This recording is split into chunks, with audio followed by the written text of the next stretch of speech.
Okay, the term scope of total income या income, which item of the term scope of income means in item of income which are included and which items are, ये properly नहीं लिखा है. The term scope of income means which item of income are included and which item are excluded while computing the tax liability. Okay, so it says कि कौन सा item आपको include करना है और कौन सा आइटम एक्सक्लूड करना है while calculating your total income. The scope of total income depends upon the residential status of the person. Last time पे residential status already पढ़ा था, ठीक है. Residential status of the person can be resident and ordinary resident, resident but not ordinary resident, and non resident. ठीक है, किसको बोलते हैं resident and ordinary resident? Resident and ordinary resident has to satisfy both the condition. 6(1) का था मतलब वो resident होना था, और 6(6) का था वो ऑर्डिनरी रेसिडेंट होना था. अगर दोनों कंडीशन सेटिस्फाई हो जाती है, that person is called resident and ordinary resident. Last lecture में हम लोगों ने सीखा था रेसिडेंशियल स्टेटस कैसे फाइंड आउट करते हैं, सेक्शन 5 में. ठीक है, सेक्शन 6 में, 6(1) और 6(6) में. और आज हम लोग क्या करेंगे, सेक्शन 5 करेंगे. Resident but not ordinary resident के लिए फर्स्ट कंडीशन सेटिस्फाई होती है, सेकंड कंडीशन सेटिस्फाई नहीं होती, तो बंदा रेसिडेंट तो होता है बट नॉट ऑर्डिनरी रेसिडेंट होता है. ओके, नॉन रेसिडेंट किसको बोलते हैं? जो कि कोई भी कंडीशन सेटिस्फाई नहीं करता, फर्स्ट कंडीशन ही सेटिस्फाई नहीं करेगा तो उसको आप नॉन रेसिडेंट डिक्लेयर कर देगा. ठीक है. टाइप ऑफ इनकम में आप इतने सारे इनकम देख सकते हैं. इंडियन इनकम होता है और फॉरेन इनकम होता है. Foreign income from business control from India भी होता है. ठीक है, तो ऐसे 3 टाइप के आपको इनकम दिख सकते हैं. ठीक है.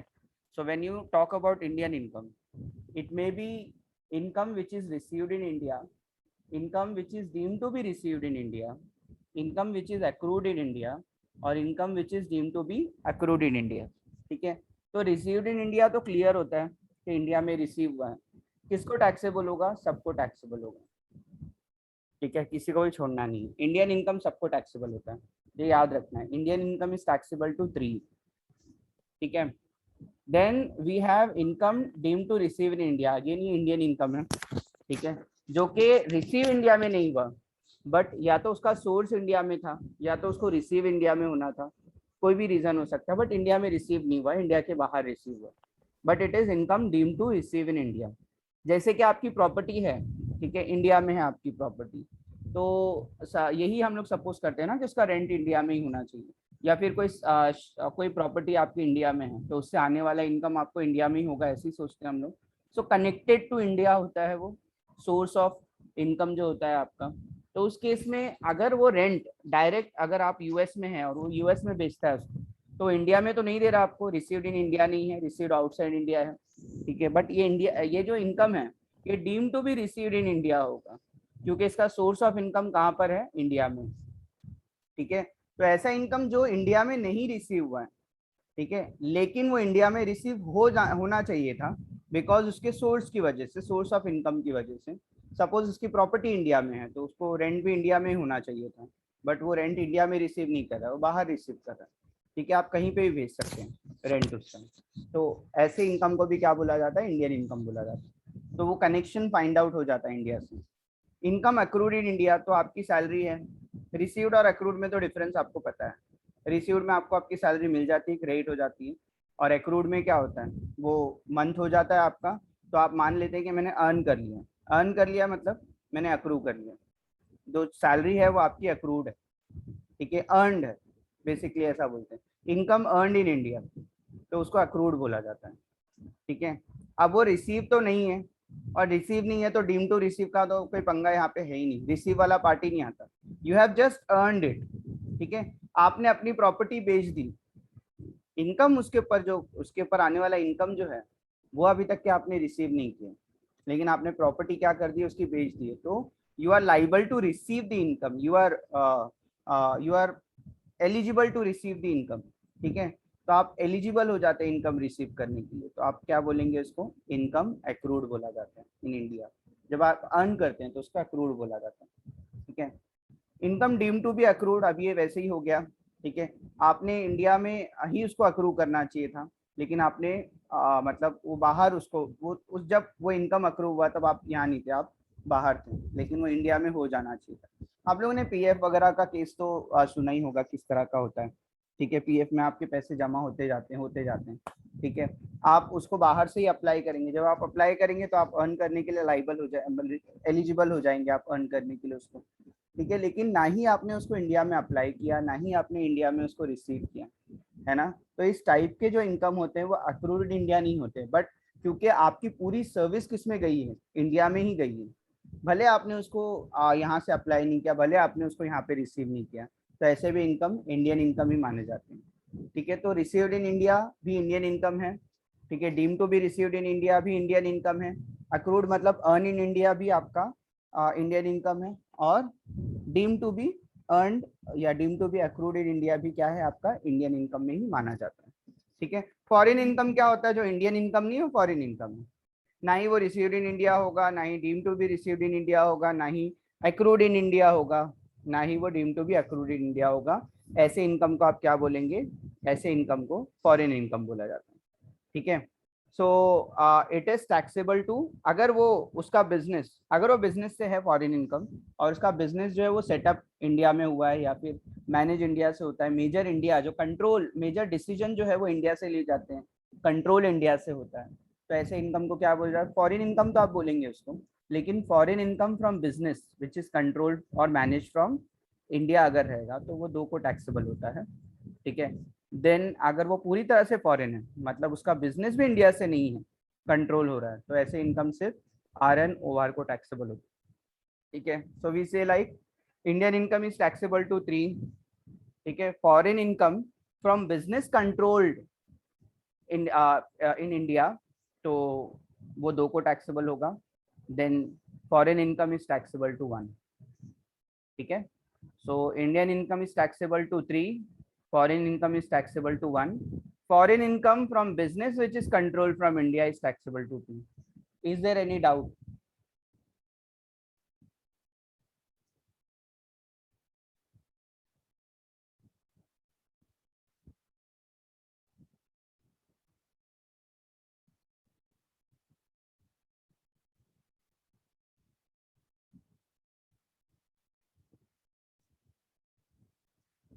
Okay,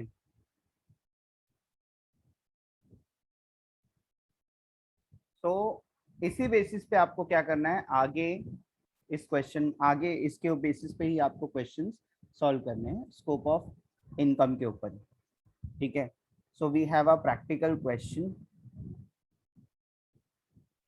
Okay, Mr. Vilas, a foreign national, furnishes the following particulars of his income for the previous year relevant to the assessment year. ये 2021 नहीं रहेगा आपका, 21 एंड 22 होगा।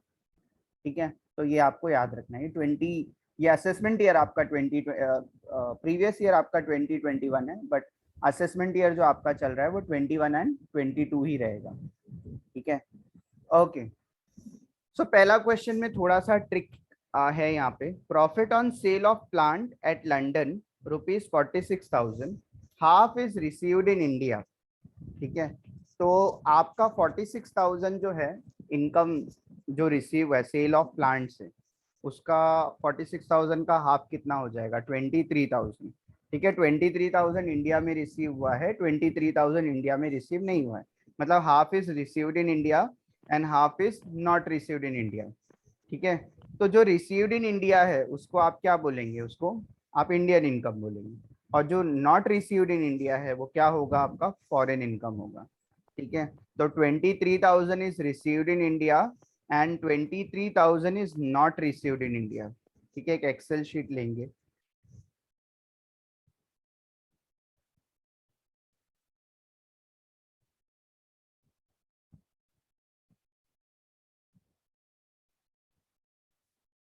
This column can be particulars, this first column is for R N O R. R N O R कौन होता है, जो पूरी कंडीशन सेटिस्फाई करता है। ठीक है, वो 182 और 365 वाली जो कंडीशन है वो, एंड प्लस जो लास्ट 7 ईयर्स में 730 डेज रहना था और 2 बार रेसिडेंट होना था, तो रेसिडेंशियल स्टेटस की दोनों कंडीशन जो है वो सेटिस्फाई कर लेता है, तो उसको आर एन ओ आर बोलते हैं। R but N O R किसको बोला जाता है, जो फर्स्ट कंडीशन सेटिस्फाई करता है, ठीक है। और एनआर किसको बोला जाता है, जो सिर्फ जो कोई भी कंडीशन सेटिस्फाई नहीं करता है, ठीक है। This is the computation of income.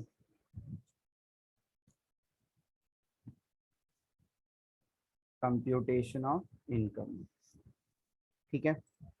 ये सेपरेट 3 केसेस में हम लोग क्या करने वाले हैं, कंप्यूटेशन ऑफ इनकम करने वाले हैं। Okay. The first one says profit on sale of plant at London. So I'll write it as it is.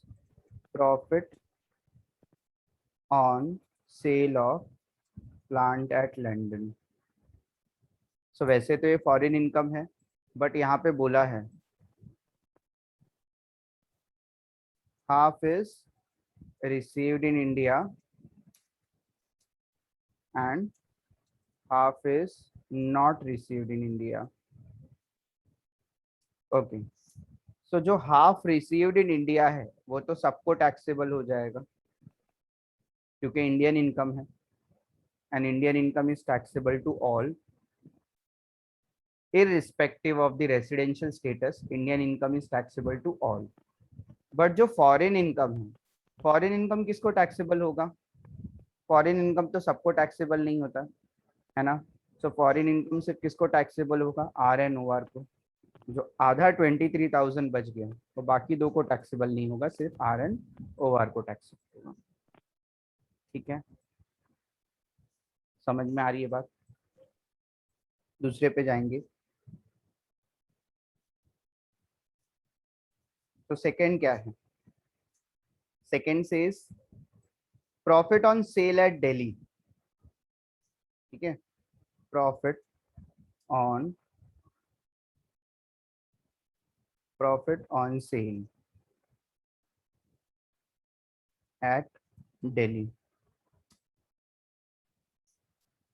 Half is received in London and half is received in India, whatever. अभी आगे की कोई बात नहीं करेंगे, पहले ये बात करेंगे profit at sale, profit on sale at Delhi. तो आपको क्या लगता है ये कौन सा टाइप का इंडियन है, दिल्ली में ही अर्न किया है आपने, है ना। तो दिल्ली में अर्न किया है तो वो इंडियन इनकम हो जाता है। और अगर वो इंडियन इनकम हो जाता है मतलब अर्न ही आपने इंडिया में कर लिया, तो पहले ही आप लोगों ने देखा है तो रिसीव होने की जरूरत नहीं। अगर आपने अर्न कर लिया इंडिया में तो भी वो इंडियन इनकम ही माना जाएगा। If it is earn in India it is Indian income. तो वो profit on sale at Delhi, तो सेल कहाँ पे हुआ है, दिल्ली में हुआ है, मतलब अर्न कहाँ पे किया है आपने, दिल्ली में किया है। उसके बाद वो कहीं पर भी रिसीव हो उससे आपको लेना देना नहीं है, ठीक है। आपके पहले पार्ट में लिखा हुआ है कि profit on sale at Delhi, उसके बाद आपको कंफ्यूज करने के लिए कुछ भी लिखा हो, ठीक है, वो क्या होगा, सबको ही टैक्सेबल होगा क्योंकि अर्न वो कहाँ पर हुआ है, दिल्ली में हुआ है। ये आगे की इंफॉर्मेशन आपके काम की नहीं है। आगे की इंफॉर्मेशन कब काम की थी, तो अगर फॉरेन इनकम होगा तो उसके केस में देखने का है कि कहाँ पे रिसीव हुआ है वो करके। लेकिन अगर वो इंडियन इनकम है तो इंडियन इनकम होता है, वो कहीं पे भी रिसीव हो जाए। तो 52,000 में सबको टैक्सेबल रखने वाले हैं,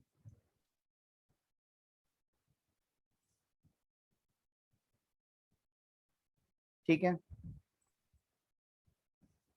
कोई क्वेश्चन हो तो आपको चैट बॉक्स में लिखना है। Next is interest on UK development bond, entire amount received in London. तो ना ही अर्न इंडिया में हुआ है ना ही रिसीव्ड इन इंडिया में हुआ है, तो इस तरह के इनकम को फॉरेन इनकम बोला जाता है, ठीक है। So interest on UK development bond, ठीक है। Entire amount received outside India, so it is foreign income and foreign income is taxable to only one, ठीक है। फॉरेन इनकम सिर्फ आर एन ओ आर को टैक्सेबल होगा, बाकी लोगों को नहीं होगा। Okay. Next is interest on bank account in India. अब ये इंडियन इनकम है, interest on bank account in India,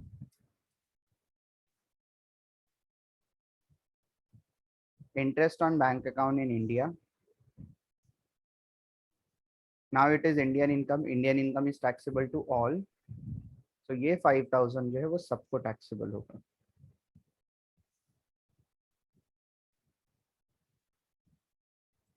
ठीक है। Next, dividend from British company received in India, again Indian income है क्योंकि रिसीव्ड इन इंडिया है. Interest from British company received in India, Indian income है, taxable to all, 2000.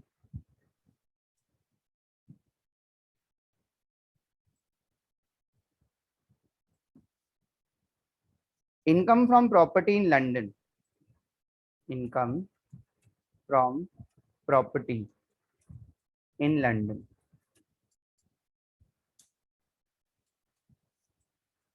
ठीक है, number 6. तो ये पूरा फॉरेन इनकम है, और फॉरेन इनकम सिर्फ एक ही को टैक्सेबल होता है, 3000. देन कम्स, ये हो गया फॉरेन इनकम है. Interest received in London from a company control from India, तो ये सेकेंड वाला पार्ट हो गया. देखो पीपीटी पे जाते हैं हम लोग. यहाँ पे देखो ये वाला पार्ट है, बिजनेस मैनेज्ड इन इंडिया या कंट्रोल फ्रॉम इंडिया, तो टैक्सेबल टू 2 होता है, ठीक है. तो ये जहाँ पे भी आप देखेंगे foreign income control from India, foreign income from a company और from a business control from India, ये आप देख लेंगे तो आपको ध्यान रखना है कि 2 को टैक्सेबल होगा, ठीक है. तो फॉरेन इनकम क्या दिया है, इंटरेस्ट रिसीव्ड इन लंदन,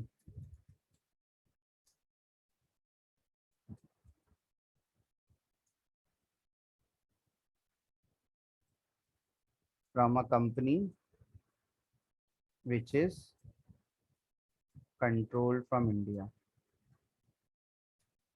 तो ये foreign income control from India है, this will be taxable to 2, 18,000, 18,000.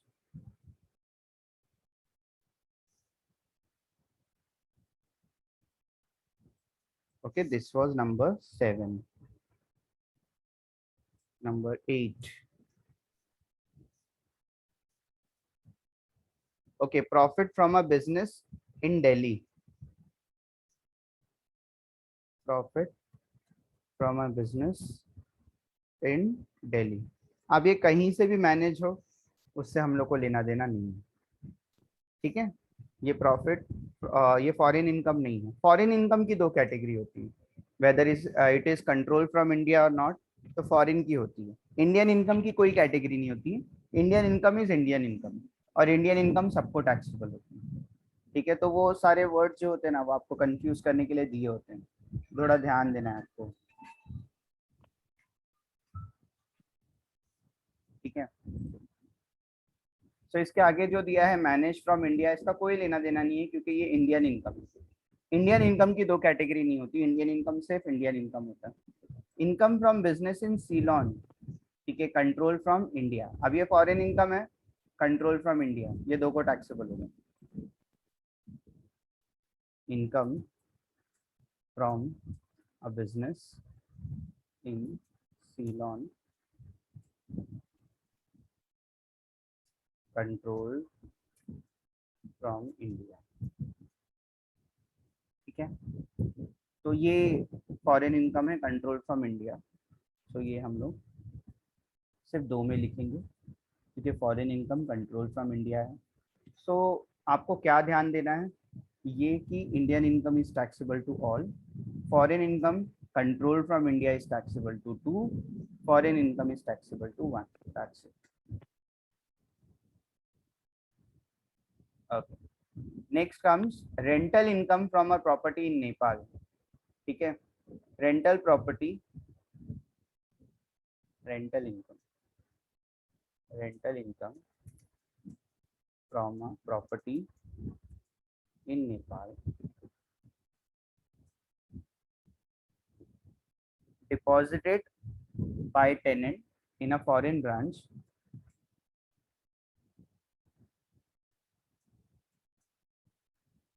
tenant in a foreign branch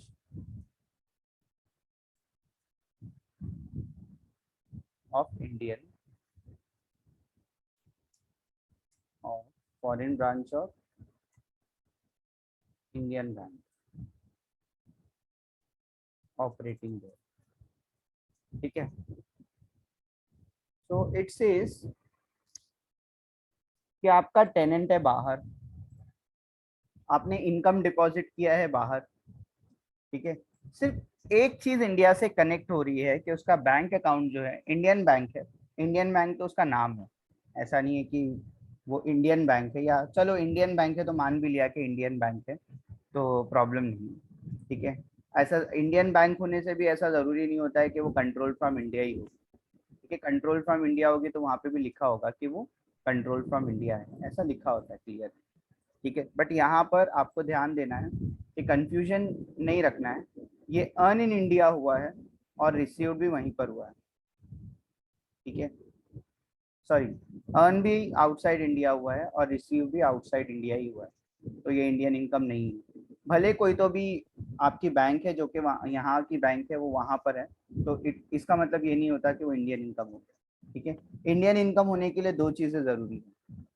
ठीक है, या तो वो इंडिया में अर्न होना चाहिए, या तो वो रिसीव्ड इन इंडिया होना चाहिए। ठीक है, या फिर वो deem to be received in India होना चाहिए, या फिर deem to be earn in India होना चाहिए। ठीक है, तो आपकी जो इंडियन बैंक होती है वो पूरे वर्ल्ड वाइड हर जगह पे होती है। ठीक है, जैसे फॉरेन ब्रांच फॉरेन बैंक जो होती है वो यहाँ पे भी होती है। तो बैंक का लेना देना नहीं है, बैंक कोई भी हो, इंडियन बैंक हो या कोई भी हो, उससे लेना देना आपको नहीं है। ठीक है, बाकी ये सोर्स ऑफ इनकम नहीं है पहली बात तो, कि आपने बैंक, जो इंडियन बैंक है ये सोर्स ऑफ इनकम नहीं है आपका। ठीक है, सोर्स ऑफ इनकम क्या है, आपकी प्रॉपर्टी। ठीक है, और प्रॉपर्टी भी बाहर है, इनकम भी बाहर रिसीव हुआ, खत्म, ये फॉरेन इनकम है, और फॉरेन इनकम सिर्फ एक ही को टैक्सेबल होता है। ठीक है, then we have salary earn and received in Hong Kong, तो ये तो सिंपल सी चीज है, फॉरेन इनकम है, salary earn and received in Hong Kong. ठीक है, हांगकांग रुपीज 19,000, तो ये भी फॉरेन इनकम है, वहीं पे लिखा जाएगा बस। इसके बाद सिर्फ इसको आपको टोटल कर देना।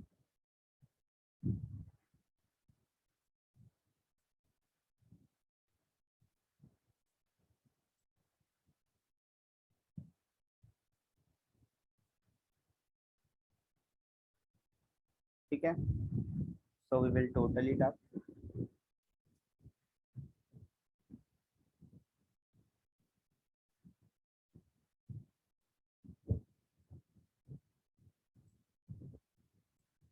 यही फॉर्मूले को मैं बाजू में पेस्ट कर देता हूँ। देखो, सबसे ज्यादा income R N O R को टैक्सेबल होता है, उसके बाद R but N O R को, और उसके बाद लास्ट में एन आर को सबसे कम इनकम जो है वो टैक्सेबल होती है।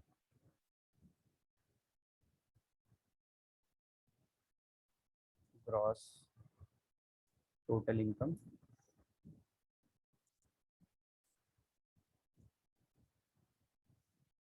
ठीक है,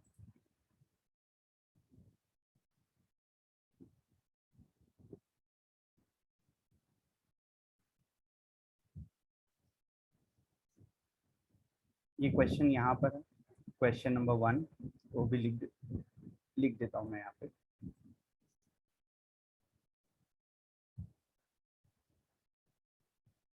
आपको कोई डाउट है तो आप पूछ सकते हैं,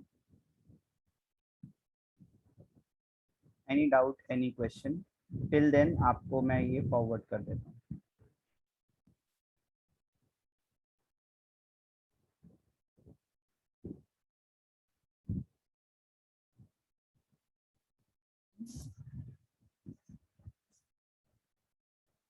किसी पॉइंट में कोई डाउट है तो पूछ लो, सब कुछ क्लियर है तो कोई प्रॉब्लम नहीं।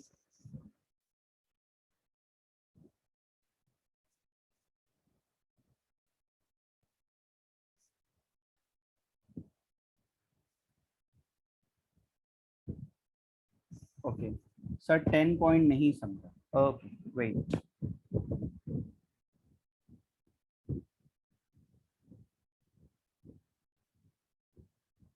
का ग्रुप किधर है।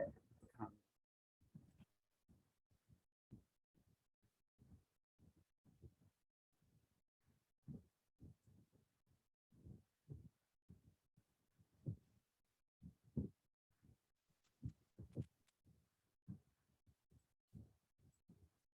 ओके, अगर आप पीपीटी में देखेंगे तो उसका आंसर वहां पे भी है। ठीक है, 10 पॉइंट में बेटा क्या दिया हुआ है, rental income from property in Nepal deposited by a tenant in foreign branch. ठीक है, आपकी रेंटल जो इनकम है वो उस प्रॉपर्टी से मिल रही है जो कि आपका बाहर है, मतलब नेपाल में। ठीक है, और आपने वहीं पर भी क्या किया, डिपॉजिट किया, आपने इंडिया में डिपॉजिट नहीं किया, इंडियन बैंक में डिपॉजिट किया। ठीक है, तो जब आप बोलते हैं इंडियन बैंक, ठीक है, तो इंडियन बैंक का मतलब ये नहीं होता है कि वो इंडिया में ही होगी, वो कहीं पर भी हो सकती है। ठीक है, तो नेपाल में आपकी एक इंडियन बैंक है, बंदे को वहां पे इनकम रिसीव हुआ, बंदे को वहां पे इनकम अर्न किया उसने, और वहीं पर क्या किया, डिपॉजिट भी कर दिया उसी अकाउंट में। ठीक है, तो इसका मतलब ये है कि ना ही आपने इंडिया में उसको अर्न किया है और ना ही उसको रिसीव किया है। ठीक है, सिर्फ वहां पे आपकी बैंक होने से ये मतलब नहीं होता है कि वो आपका इंडियन इनकम हो जाएगा। ठीक है, इंडियन इनकम होगा तो टैक्सेबल टू ऑल रहेगा, है ना, लेकिन ये इंडियन इनकम नहीं है। ठीक है, इंडियन इनकम क्यों नहीं है, क्योंकि ना ही अभी अगर मैं बोलूं कि एक प्रॉपर्टी है, मतलब एक जो इंडिया में है उसका रेंट है, वो नेपाल में मिला आपको, तो समझ में आता है कि वो इंडियन इनकम हो सकता है। क्यों? क्योंकि आपका सोर्स ऑफ इनकम जो है वो इंडिया में है। यहाँ पे तो दोनों भी चीज नहीं है, ना ही सोर्स ऑफ इंडियन, ना ही सोर्स ऑफ इनकम आपका इंडिया में है, और ना ही आपने इंडिया में रिसीव किया, दोनों ही चीज इंडिया में नहीं है। ठीक है, सिर्फ एक चीज दिया है कि इंडियन बैंक है आपका जो कि वहां पर है, नेपाल में है, जो कि इंडियन ब्रांच है वो वहां पर है। लेकिन बैंक ब्रांच होने से ही मतलब नहीं होता है कि वो कंट्रोल फ्रॉम इंडिया भी हो सकता है, ऐसा भी नहीं है यहाँ पे। ठीक है, तो दोनों ही चीज आपको नहीं मिलेंगी यहाँ पे, ना ही वो इंडियन इनकम है। इंडियन इनकम क्यों नहीं है? क्योंकि वो नेपाल में प्रॉपर्टी है और वहीं पे रिसीव हुआ, तो कैसे इंडियन इनकम हो सकता है? तो ये फॉरेन इनकम है। और कंट्रोल वाला केस भी नहीं आएगा यहाँ पे। क्यों? क्योंकि कंट्रोल कौन सा होना चाहिए? बिजनेस। ठीक है, बिजनेस नहीं है, बैंक कोई बिजनेस नहीं होता, बैंक इज बैंक ओनली। आपने वहां पे सिर्फ क्या किया, अपना इनकम को डिपॉजिट किया है। तो ये पॉइंट समझने में दिक्कत नहीं होनी चाहिए कि फॉरेन इनकम है। ठीक है, फॉरेन इनकम क्यों है? क्योंकि ना ही उसकी प्रॉपर्टी इंडिया में है और ना ही आपने इनकम रिसीव इन इंडिया किया। ठीक है, तो दोनों ही चीज इंडिया की नहीं है, इसलिए वो क्या है, फॉरेन इनकम है। ये जो 10th वाला है ये आपका फॉरेन इनकम है। और when you declare anything as foreign income it will be taxable to R and O R only, taxable to first column. Foreign income सिर्फ एक ही कॉलम को टैक्सेबल होता है। ठीक है, okay, any doubt, any more doubt? Okay, we will take another question then, or else I have prepared the objective question for residential status and scope of income. वो तो मैं आपको थोड़ी देर में फॉरवर्ड करूंगा ही। ठीक है, जैसे ही मुझे इसको एंड करना होगा उस टाइम पे मैं आपको फॉरवर्ड कर दूंगा। That is not the question. मैं आपको एक और एक क्वेश्चन फॉरवर्ड करता हूँ, और फिर वो हम लोग क्या करेंगे, उसको स्टडी कर लेंगे थोड़ा सा। Okay then,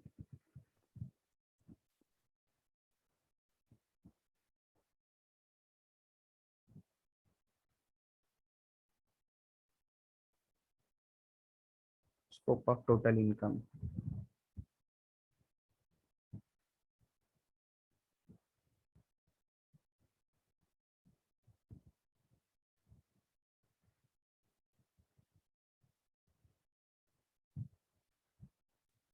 So I will forward the question now, Hinawagi.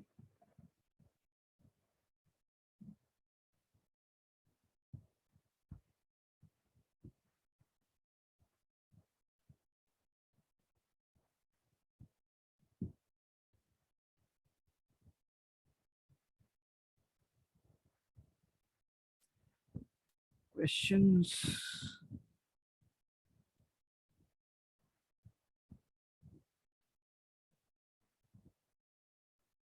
2 minute, हाँ।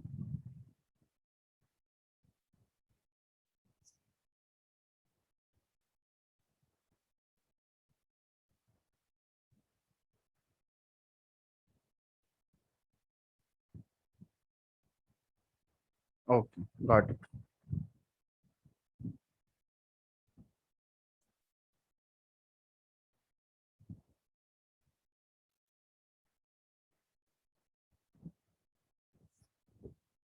Okay, now I'll share the screen. I have already shared it in your WhatsApp group. Look at the question number, illustration number 3.35. आपको decide करना है कि कितने लोगों को taxable होगा। अगर इंडियन इनकम है तो taxable to 3, foreign income control from India है, it is taxable to 2, and when it is foreign income it is taxable to 1। ठीक है, सिर्फ RNOR को टैक्सेबल होगा, फॉरेन इनकम, दैट्स इट। इसको ना हिलता रहेगा otherwise. Now it's perfect. Okay. Mr. Aniket furnishes you the following particulars of income earned by him during the previous year ended on 31st March 2021. Compute his gross total income for the assessment year 21-22, assuming that he is, तो ये तीन condition में आपको assume करना है, तीन column बनाना है आपको, RNOR का, RBUT-NOR का और नॉन रेसिडेंट का। ठीक है। Income from business in Delhi, control from London. देखो, income from business in Delhi दिया हुआ है तो ये इंडियन इनकम हो गया। ठीक है, तो आपका जो सोर्स ऑफ इनकम है वो दिल्ली है तो इंडियन इनकम होगा। आप कंट्रोल लंदन से हो या कहीं से भी हो, हम लोग को लेना देना नहीं। इंडियन इनकम की दो कैटेगरी नहीं होती, इंडियन इनकम इंडियन इनकम होता है। ठीक है, तो ये 2 लाख तीनों को टैक्सेबल हो जाएगा। Then comes interest on debenture of Indian company. देखो, इंडियन कंपनी है मतलब सोर्स ऑफ इनकम कहाँ पर है, इंडिया में है, तो ये इंडियन कंपनी हो गया। ठीक है, तो 2,20,000 तीनों को जाएगा। ठीक है, then comes rent from property in France received in Mumbai. भले आपकी प्रॉपर्टी आउटसाइड इंडिया है बट आपने रिसीव कहाँ पे किया है, इंडिया में किया है, तो या तो आप अर्न इंडिया में करो, या तो आप रिसीव इंडिया में करो, या तो दोनों इंडिया में करो, तो हर केस में क्या होगा, इंडियन इनकम ही माना जाएगा। तो भले आपकी सोर्स ऑफ इनकम बाहर है लेकिन आपने रिसीव कहाँ में किया है, इंडिया में किया है, तो ये भी इंडियन इनकम होगा। तो 2,40,000 भी तीनों को चार्जेबल हो जाएगा। Interest on bank account in Dubai, अब ये पूरा का पूरा फॉरेन इनकम है, ये सिर्फ एक ही को टैक्सेबल होगा, RNOR को। ठीक है, उसके बाद है आपका income from agriculture in Sri Lanka. ठीक है, income from agriculture in Sri Lanka, अब ये श्रीलंका का एग्रीकल्चर है। ठीक है, वैसे भी आउटसाइड इंडिया हो गया। ठीक है, रिसीव होने की कोई डिटेल नहीं है तो ये फॉरेन इनकम ही माना जाएगा। Income from business Nepal control from India, तो ये फॉरेन इनकम है क्योंकि नेपाल से मिला है। कंट्रोल फ्रॉम इंडिया है तो foreign income control from India is taxable to 2। ठीक है, salary earn and received in Singapore, ये फॉरेन इनकम में माना जाएगा आपका क्योंकि कहीं पे भी रिसीव होने की कोई डिटेल नहीं। अच्छा, ये 6th वाला क्या है, ये foreign income control from India है मतलब it is taxable to 2। Salary earn and receive in Singapore क्या है, फॉरेन इनकम है, it is taxable to 1। Past untax profit हम लोग कभी भी टैक्स नहीं लेते हैं तो मतलब ये किसी को भी टैक्सेबल नहीं है। पास्ट अनटैक्स प्रॉफिट का मतलब क्या होता है, प्रीवियसली कभी आपने अर्न किया होगा या किसी ईयर में आपने अर्न किया होगा। ठीक है, अब आपने उसको ट्रांसफर किया। अब वैसे भी जब भी आप बात करते हैं इनकम की, तो इनकम कभी भी क्या होना चाहिए, फर्स्ट हैंड होना चाहिए। ठीक है, पास्ट का जो जब भी आप इनकम को देखते हैं तो पास्ट के इनकम कभी भी टैक्सेबल नहीं होते। ठीक है, तो मेरे एंड से ये चैप्टर ओवर हो जाता है। और अगर कोई डाउट है, बाकी के भी क्वेश्चन आप रीड कर लो, अगर बाकी के भी क्वेश्चन में कहीं डाउट है आपको तो आप वहां से भी पूछ सकते हो, कोई प्रॉब्लम नहीं है। ठीक है, ये देख लो, सेकंड क्वेश्चन भी मैं शेयर कर देता हूँ, तुम्हारे ग्रुप में ही है।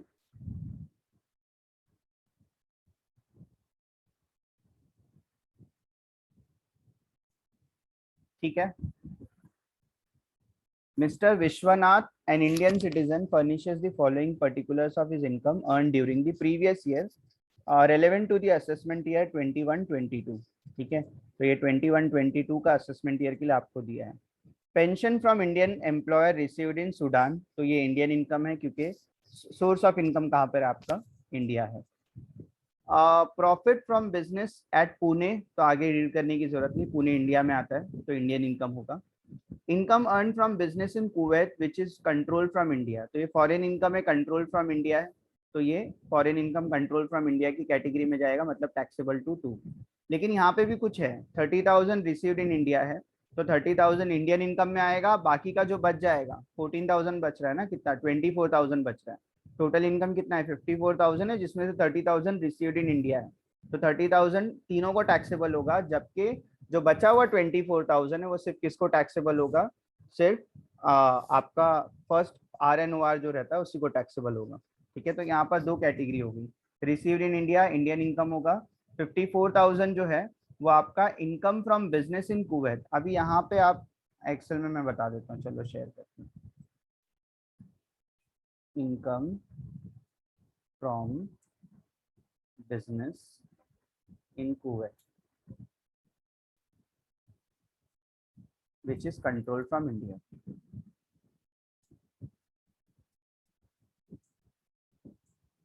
ये बहुत इंपॉर्टेंट है। क्या है यहाँ पर? रिसीव्ड इन इंडिया है आपके पास। रिसीव्ड इन इंडिया क्या होता है? इंडियन इनकम होता है।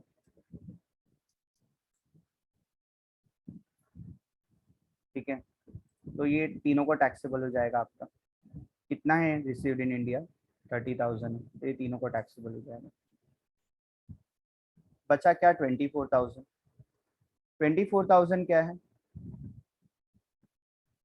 Not received in India. ठीक है,